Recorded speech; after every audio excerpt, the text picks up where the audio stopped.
The very first Batman games came out for the Amiga, the CX Spectrum, MSX, and Amstrad PCW.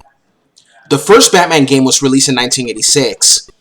It is a 3D isometric action-adventure game by Ocean Software for the Amstrad PCW and CPC, CX Spectrum, and MSX, and the first Batman game developed.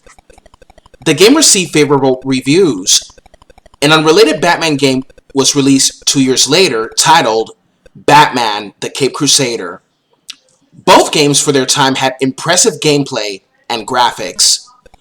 The first Batman game's concept was to rescue Robin by collecting the 7 parts of the Batcraft hovercraft that are scattered around the Batcave. The gameplay takes place in a 3D isometric universe, which programmer John Rittman and artist Bernie Drummond would further develop for 1987's Head Over Heels, and is notable for implementing an early example of a save game system that allows players to restart from an intermediate point in the game on the loss of all lives rather than returning all the way to the start. In this case, the point at which Batman collects a Batstone.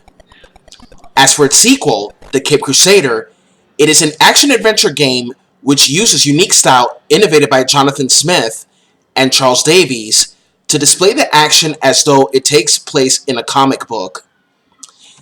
This technique involved having each game location set in its own panel, often with a comic book style caption in the upper left corner, with inactive panels faded out behind the current active location.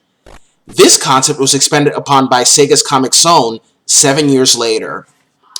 A further notable feature was the game was split into 2 independently playable parts, in which Batman is faced with 2 of his most well-known adversaries, a bird in the hand featuring the Penguin, and a feat worse than death, which involved the Joker.